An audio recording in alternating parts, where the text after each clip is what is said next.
Howdy, Namaste, and welcome to Beyond Asana, Yoga and Spirituality in the West.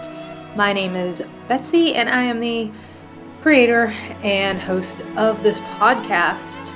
So today we are going to get back into the topic of Neo-Tantra and finish up that discussion with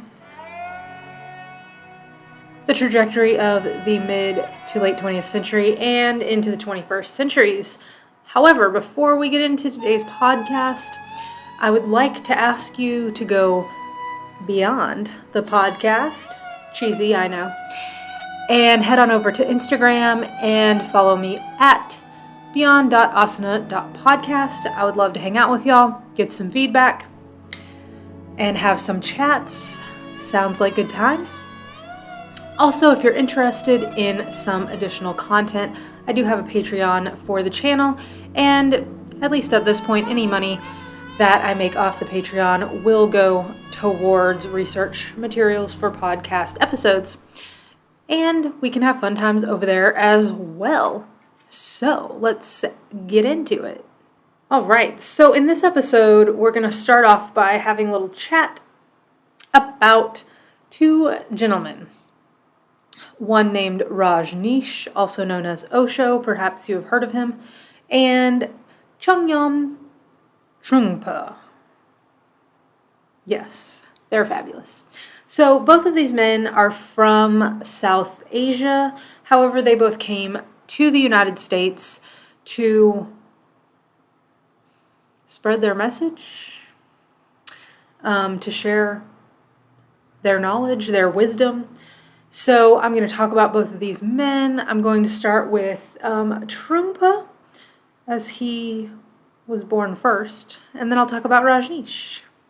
All right, so Trungpa was born in Tibet in 1939, and at the age of 18 months, he was identified as a reincarnated Lama or Rinpoche. And so because of this identification, he actually completed ecclesiastical studies within the Kangyung branch of Tibetan Buddhism before he turned 20. So in 1959, due to the Chinese invasion into Tibet, Trungpa, like many, fled Tibet and first went to India. But subsequently he moved to London to study at Oxford University. Individuals interviewed for the documentary Crazy Wisdom, The Life and Times of Chogyam Trungpa Rinpoche, said that Trungpa was genuinely interested in learning all that he could about life and culture in England. And once he finished Oxford, he moved to Scotland and with a few other Tibetan Buddhists opened the first Tibetan Buddhism center in the West. So that's pretty cool. So during this time, he also decided to leave monastic life to become a layperson. So if you think about that in terms of Christianity, more specifically Catholicism, if you are, living a monastic life, you're either a monk or a nun, and a layperson is just your average person who practices any religion. So, Catholicism, Buddhism, whatever. He also, at this time, met and married Diana Pybus, who happened to be one of his 16-year-old followers. They did remain married until he passed away. And in the documentary Crazy Wisdom, Diana says she was studying at Cambridge and went one weekend to see Trungpa. She says that they stayed in bed for about 24 hours, and during this time he suggested that they get married. She also went on to say that she felt like they had 100% communication. So I don't care what age you are. If you feel like you are able to fully communicate with somebody, you're going to be drawn to them and probably want to marry them. So, there you have it. Then in 1970, the couple moved to Vermont in the United States, and here they opened a rural meditation center. Here they also grew a following of individuals who were interested in the counterculture and in seeking spiritual inspiration. And Trungpa gave lectures with titles like Work, Sex, and Money. I mean, not to say too much, but I don't really care about sex. If you want to know more about that, you can join the Patreon, because I think I go on about that in some extra content there. But anyway, work and money, I'd probably go listen to a lecture on that. Although I'd probably listen to a lecture about sex also. I don't care about having sex, but I find the topic fascinating. Anyway, eventually they resettled in Boulder, Colorado, where Trungpa founded Naropa University, the first Buddhist university in the United States. And it's still in operation today. And if I had funding, there are 2 programs there that I would actually like to study. However, no, it's not happening. I mean, unless I come into some money. Maybe in the future. Anywho, Trungpa's teaching style was known as crazy wisdom, and his students say he embodied this idea, crazy wisdom, which is supposedly a traditional teaching style that involves conventional ideas and practices around new realizations of Buddhist principles. Another way this was described was to see reality with one foot in materialism and one foot in spiritualism. This actually says spirituality, but materialism and spiritualism. Sounds like it makes more sense. So, that can make a lot of sense. I think this idea still makes a lot of sense as people, sort of do have one foot in each currently. So, Trungpa's wife, Diana, confirmed that he did sleep around while they were married. She says the first time it happened, she stayed locked in the bathroom all night crying. And who wouldn't? I certainly would. But the next morning, they did have a talk, and he said he could never be a traditional husband, but that their bond went beyond the physical.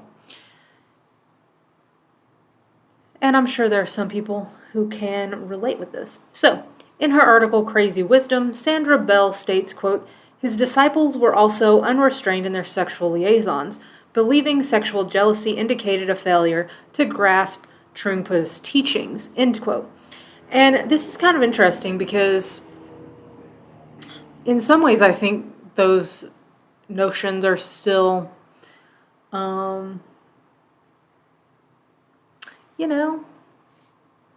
taught today by some people, or, ideas around that. So that's interesting. I lost my train of thought. Oh, yes.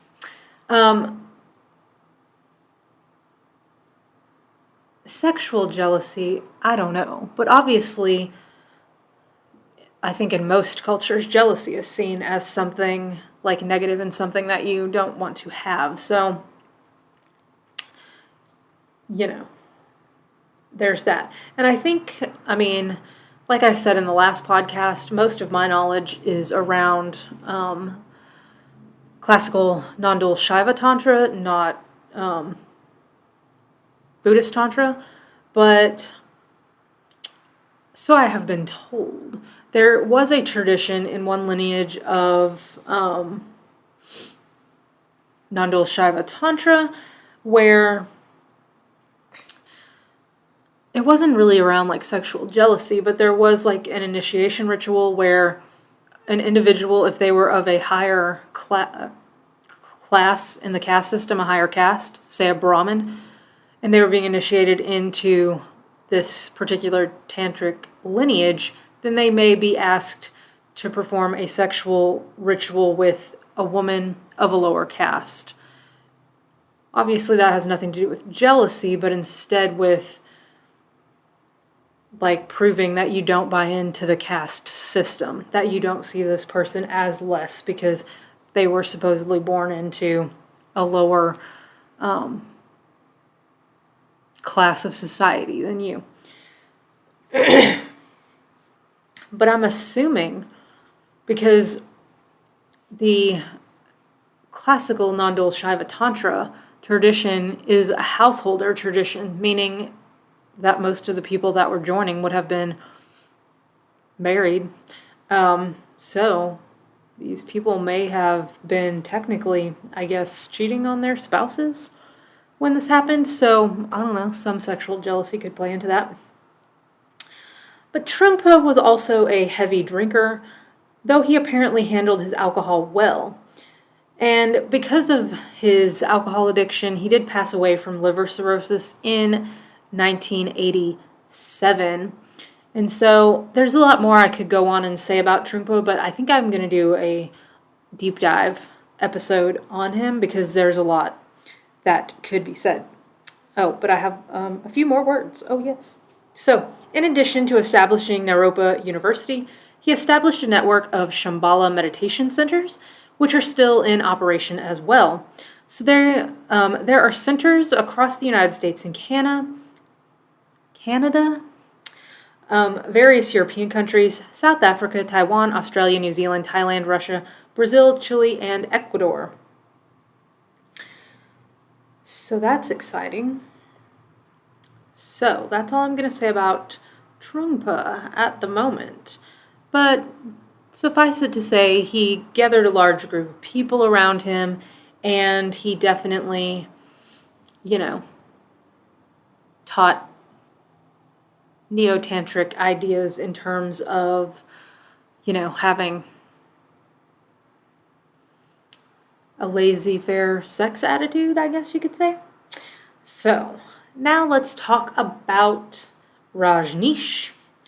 So recently Netflix produced a documentary about Rajneesh's time in the United States called Wild Wild West, which I haven't watched yet. When I do my Rajneesh deep dive, I will. So, Rajneesh was born Chandra Mohan Jain on December 11th, 1931 in Kuchwada, Madhya Pradesh in central India.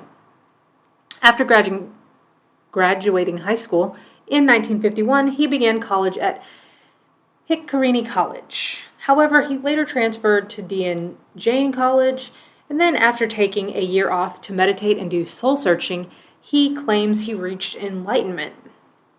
In 1953, he returned to school and finished his bachelor's in philosophy, and then subsequently completed a master's in philosophy as well from Sagar University in 1957. After finishing school, he worked as a professor, near and dear to my heart, as I work as a professor, not of philosophy, but of art and art history. In 1970, he introduced the practice of dynamic meditation, which he argued enabled people to experience divinity. So in 1970, Trungpa was already making his way to the United States, and Rajneesh was still there in India and teaching college, to my understanding. So throughout the 1960s, Rajneesh was lecturing on human sexuality, which was and remains a taboo subject in India. So, because of this, Rajneesh garnered the name of sex guru. So, and then also in 1970, Rajneesh went to Mumbai to initiate followers known as Neo-Sannyasins. And I believe these were both Indian and foreigners who were initiated. So traditionally, a sannyasin is the name of a Hindu ascetic, so someone who is practicing either certain forms of Hinduism or yogic traditions who leave the material world behind and, wander around the subcontinent. Then in 1975, he founded Korangan Park in Pune, Maharashtra. And I've been to Pune, but I didn't go to his ashram. But Pune, it's a great place. I would love to go back. I'm going to make it there one day. So, by the end of the decade, he and his followers were at odds with the local government. And though this space was never abandoned, this ashram was never abandoned, Rajneesh and many of his followers left and headed to the United States after searching for a new home. They searched around both in India and abroad and ended up in Antelope, Oregon. So, the land that they purchased was incorporated as the town of Rajneeshpuram in 1981, the year of my birth. How exciting. So, for a variety of reasons, the group wanted to take over the region both physically and politically. So, they participated in a variety of illegal activities, which included things like the food poisoning of the local population. Don't do that. They also had created a plot but abandoned it to murder U.S. Attorney Charles H. Turner. Again, don't do that. Don't plan to murder someone. Don't murder anyone. This is bad karma. And, of course, tax fraud. So, Rajneesh was finally deported in 1985 after authorities began investigating the group. And I don't even need to watch the documentary to know that the citizens in and around Antelope were not upset to see them go. So Rajneesh tried to move to several other countries after this. However, 21 nations denied him entry. They said, no thank you. No thank you. Of course they did. He got kicked out of the United States for tax fraud. So he returned to Pune, where he passed away on January 19th, 1990. And the ashram that he founded there is still going strong, and now it is known as Osha International Meditation Resort. Sounds like somewhere I might want to visit. Meditation Resort. Does that mean that I can get a full body massage after I've meditated for 2 hours? Because that'd be great. However, it's been a long time. I need to order this book because in my online yoga studio, I think we're going to read it in December. But I read this book before about, I think it's called Yoga School Dropout. And the woman who authored the book, whose name I can't remember at the moment, she travels around India. I think she does go to one specific teacher training, but leaves it. And she goes to all these different places to study different styles of yoga, and she goes here, and it's pretty entertaining, what she says about the place. I'm pretty sure this book was written well over 10 years ago, because I would have read it in 2014, 2015, and I don't know how old it was at that point, but anyway, it's good times. Yoga School Dropout.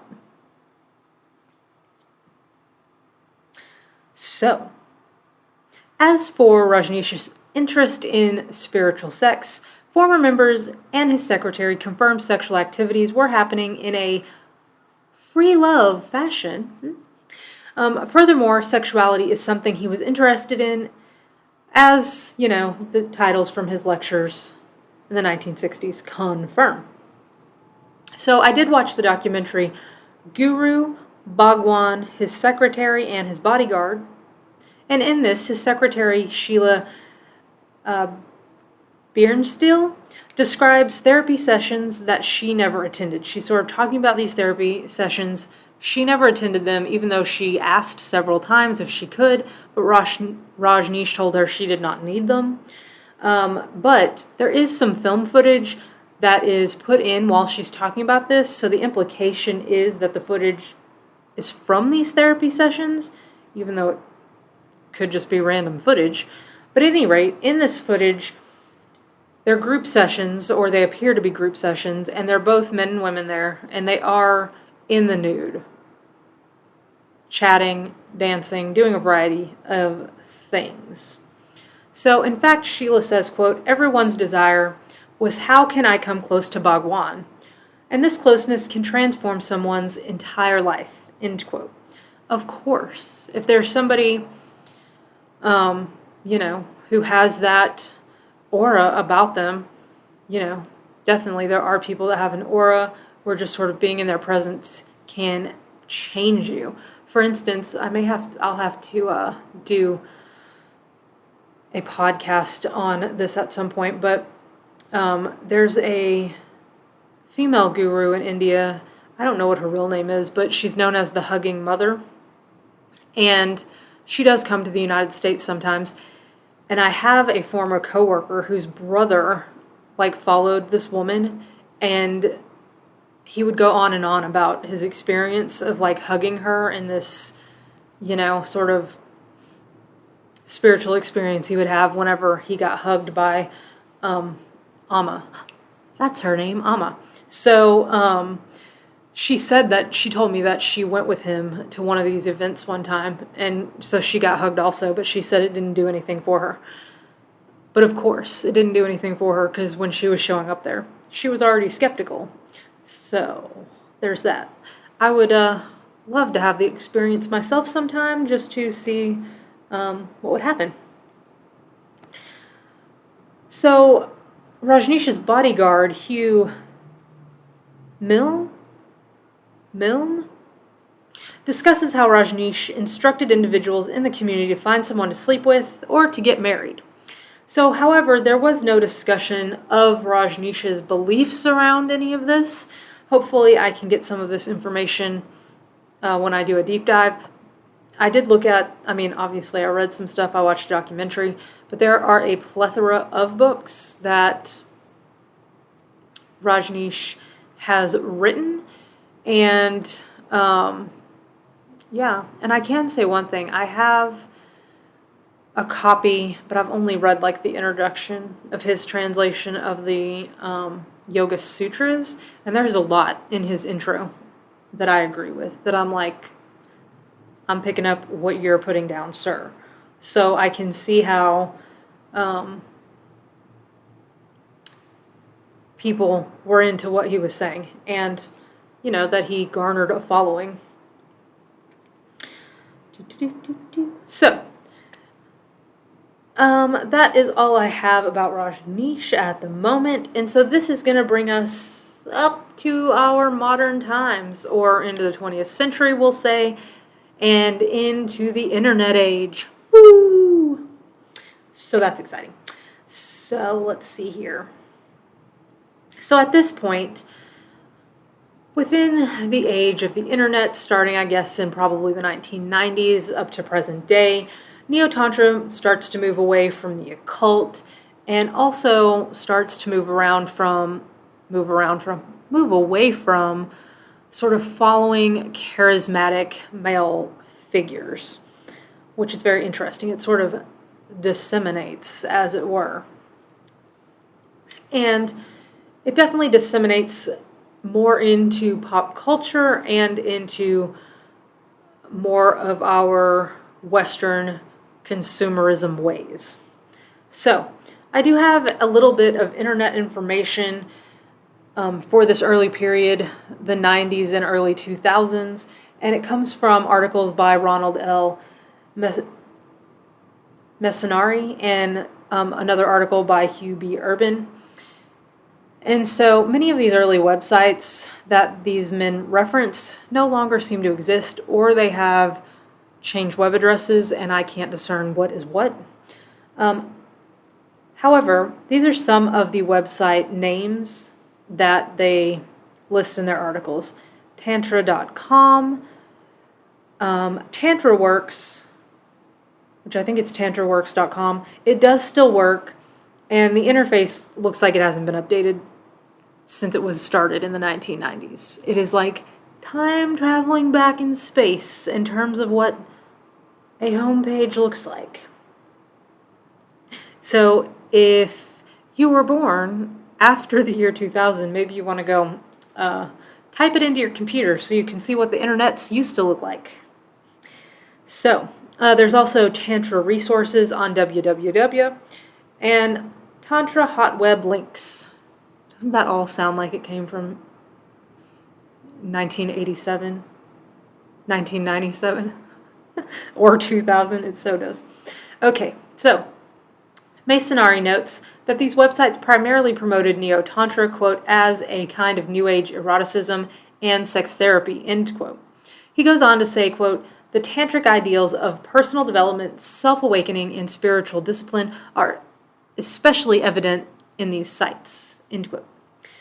So, yes, that's exciting. New Age eroticism, and I'm sure even today, like, if any of y'all came into this, that's probably what y'all's thoughts on Neo-Tantra were. Like this, like, New Age spiritualism sex situation, which I guess in some ways it can be. So, that's interesting. So, Paul Ramana, who is a founder of the Church of Tantra, which used to operate under the web address tantra.org, but no longer does. If you type in tantra.org, the last time I did it, maybe like 2 weeks ago, when I had done it before, like it came up as it was for sale.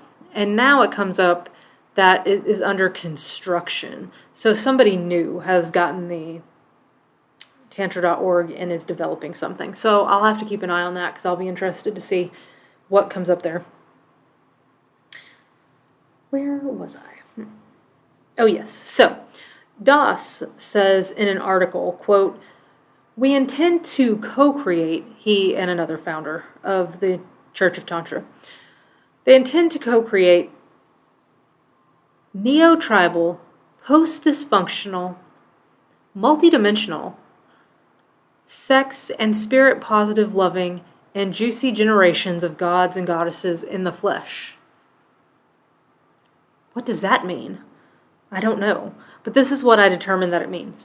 So, I decided that this means they want to create a new group of individuals who are capable of participating in a functional and multidimensional sex, who have positive spirits, and who are loving and juicy gods and goddesses.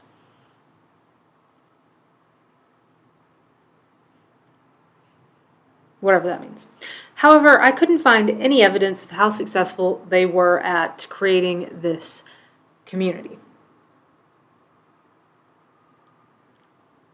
However, the parts of that, I totally hope they did.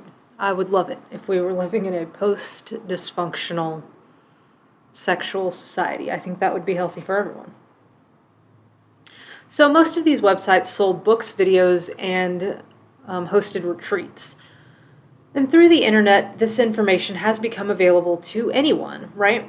And this has helped fuel books and videos both as self-help manuals and of something more resembling the romance genre of literature. So couples retreats sprang up to help couples improve their sex lives. And these avenues that sprang up because of the internet have informed the way Tantra is approached currently, here in 2021. However, most websites on the subject are information-based unless they belong to someone or an organization selling a related service. So we're going to take a look at some of this. So Nick Douglas states in his book, Spiritual Sex, quote, in the 21st century, Tantra will come out of the closet, taking its rightful place as the most relevant tool to aid spiritual evolution for both men and women. It will awaken and empower the latent genius within each of us. How? By helping us reprogram our biocomputers with the spiritual software that Tantra offers, end quote. So in some ways, I think that Douglas is correct. So over my 40-year lifespan, ideas of sex positivism and the importance of consent around sex have arisen. And this, coupled with a focus on wellness in recent years, has led to people seeking out sexologists, sex therapists, and sex surrogates to help them work out their sexual issues. And so in this sphere, I find it's in this sphere that I find the biggest Tantra transformation in the West currently. Because ultimately, what is spirituality? It's about getting to know your innermost core And for most people, sex is a part of that. For everyone, sex is a part of that. Whether you enjoy sex and want to do it or don't give a crap. That is core to who you are, not giving a crap. So, you can find what I would call Neo-Tantric yoga practices, but sometimes they are just called tantric by whomever is providing the service. So you have to use a little discernment whenever you're sort of looking through things, when you're looking for something that is classical Tantra versus Neo-Tantra. You might have to do a little bit more digging to know if you found what it is you're looking for. So,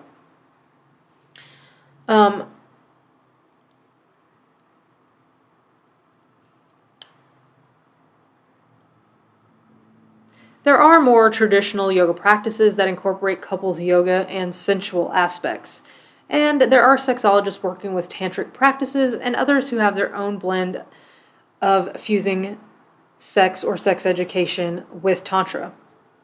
And of course, the level of training and knowledge of classical Tantra varies from person to person, organization to organization.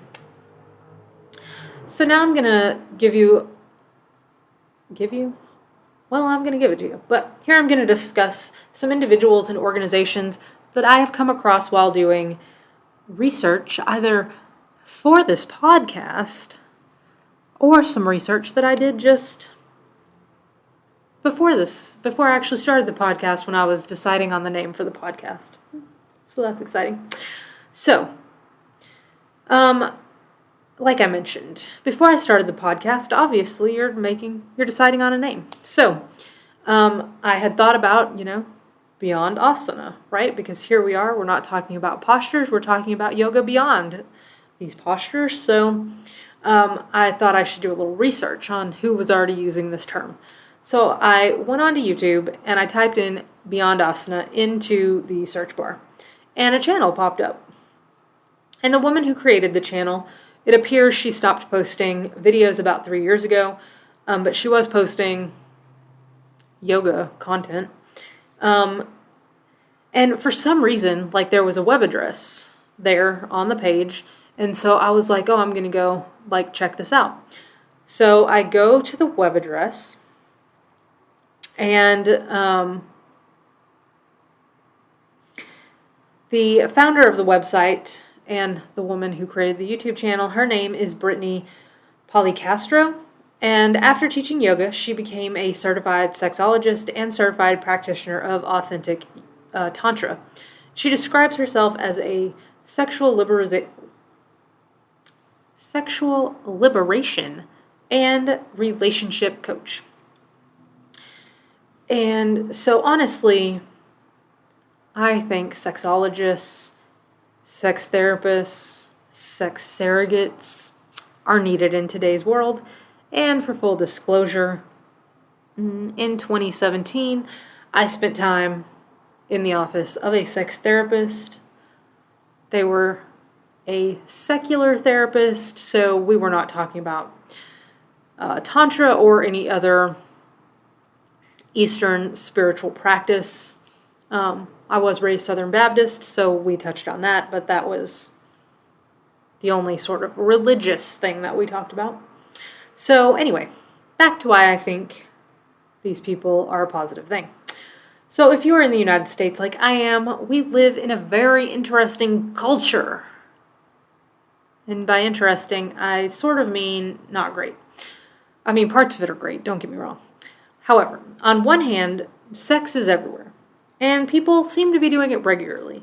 It's on the TV and ads, it's on the radio, it's on the internet, it's, when you're scrolling through Instagram, it's literally everywhere, right? You see it everywhere. On the other hand, it is demonized also, right? There's a huge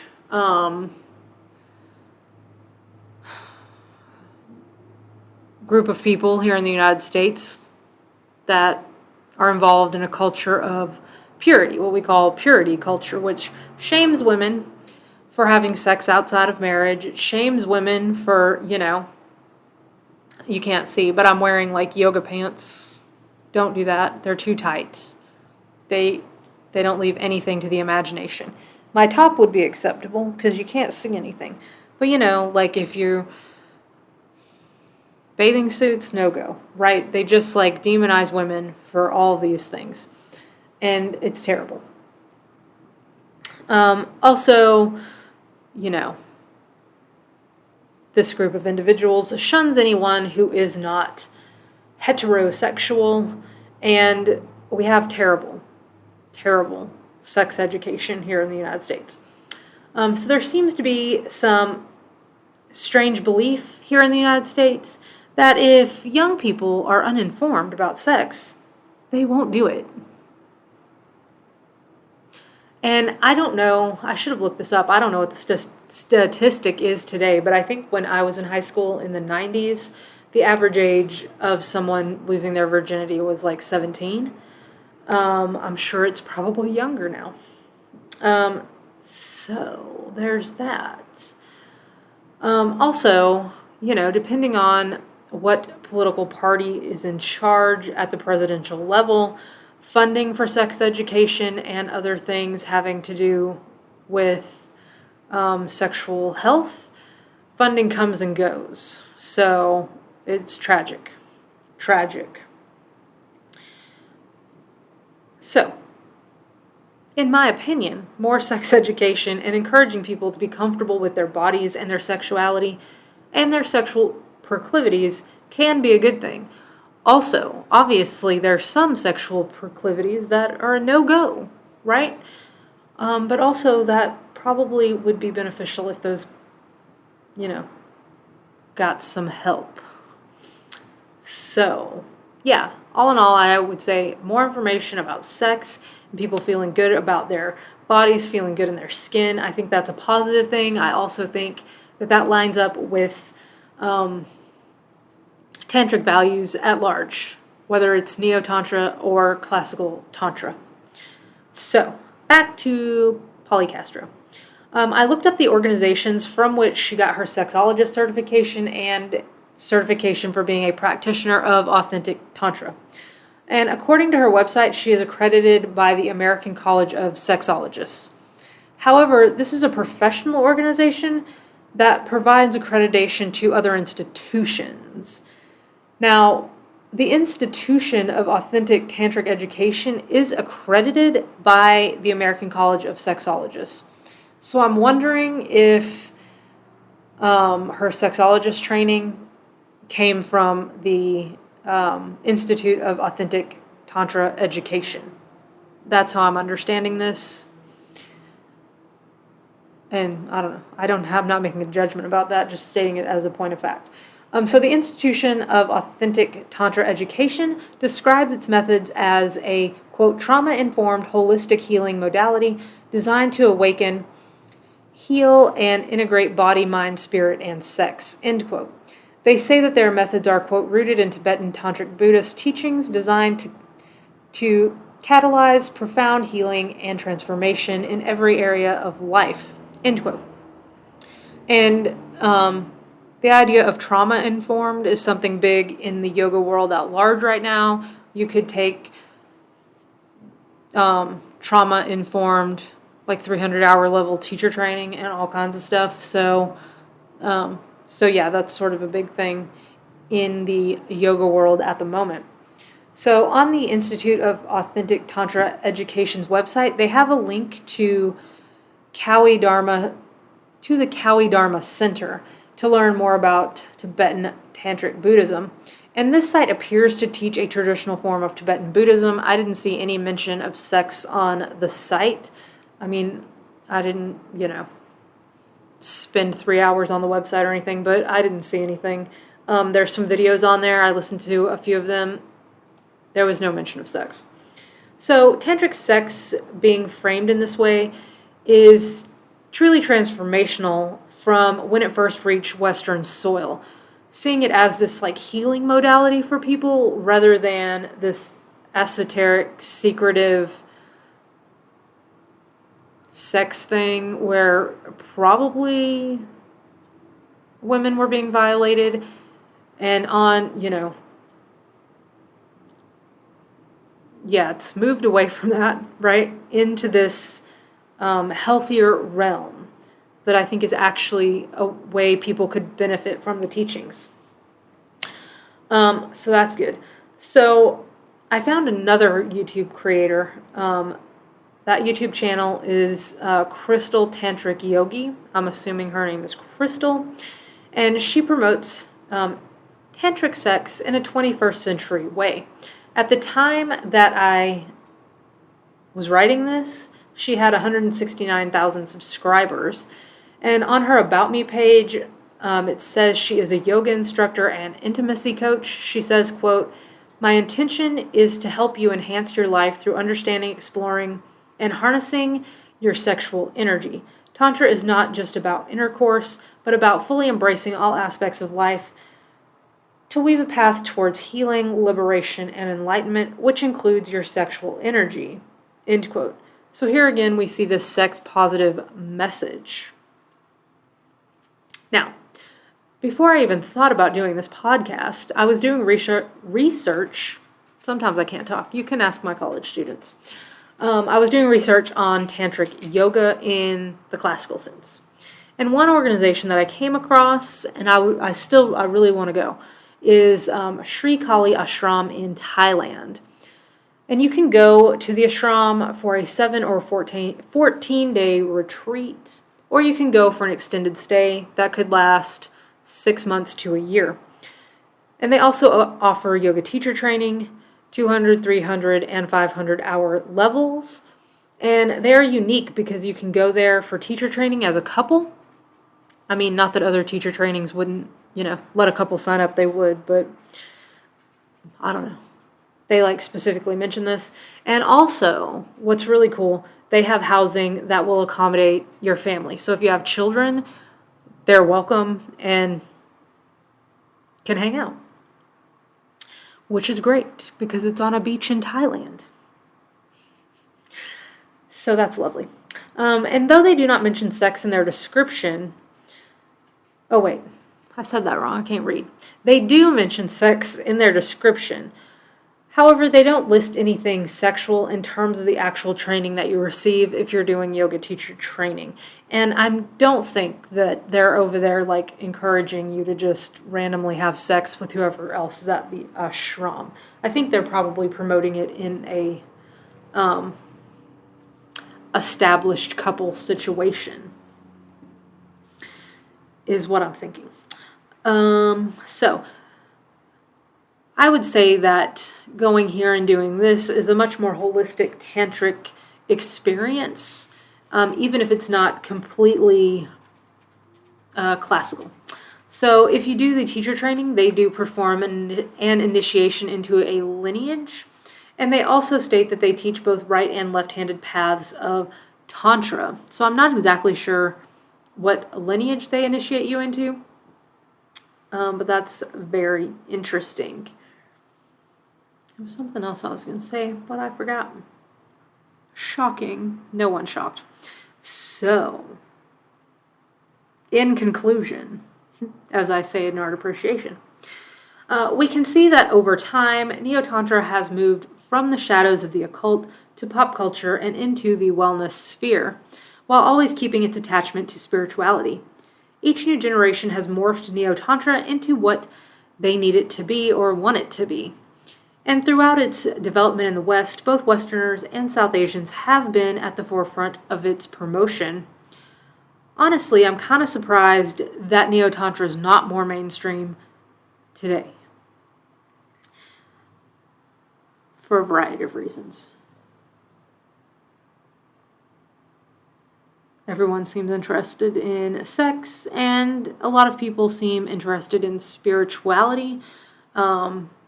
Because even here in the United States, maybe the number of people are dropping that say they're associated or believe a religious tradition, but there's a growing number of people who say they're interested in spirituality or they are spiritual. So that's interesting.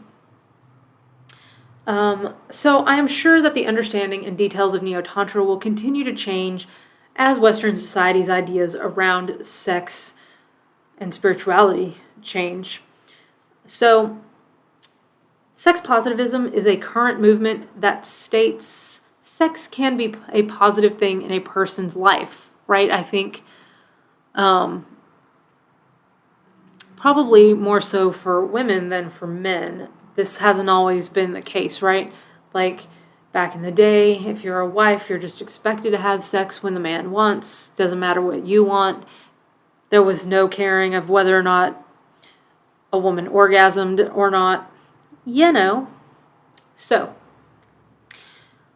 I think that is, and I mean, today I think to some degree sex positivism may get twisted into everyone believing that they should feel good about having random sex with anyone, and we should probably back away from that. I mean, no judgment. If you do enjoy that, that's fine, but everyone doesn't and shouldn't think that that is how they're supposed to feel. Anyway, so Texas-based sex educator Goody Howard has said sex positivism is, quote, the idea that people should have space to embody, explore, and learn about their sexuality and gender without judgment or shame, end quote. And this is indeed the aim of sexologists working with tantric ideas today. So, may sexologists and sex therapists be successful in their endeavors. I would say on things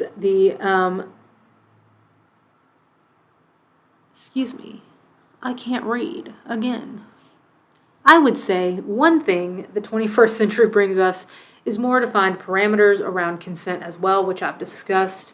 But this does not mean that sex cults still don't abuse women. NXIVM is a perfect example of this.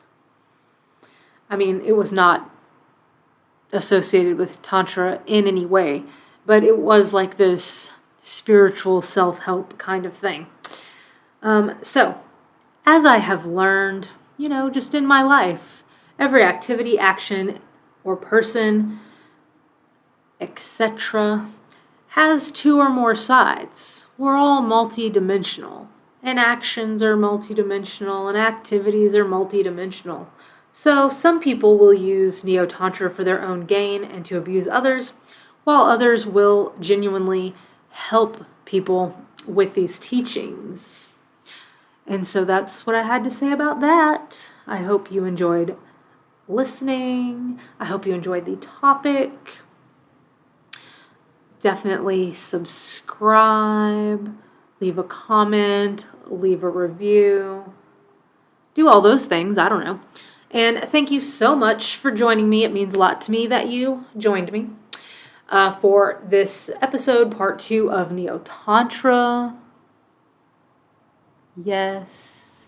Please see the description or show notes for some additional information. And don't forget to come hang out with me on Instagram at beyond.asana.podcast. And I will look forward to seeing you next week when we're going to talk about BKS, is that right? Iyengar's book, Light on Life, which includes a discussion of the kosha system and Patanjali's 8 limbs of yoga. So if you are unfamiliar with those, or even if you are, come back and hang out with me next week. So until then, I will leave you with Om Shanti Shanti Shanti. May peace be with you throughout the rest of your day and week. And we will see you later. Bye.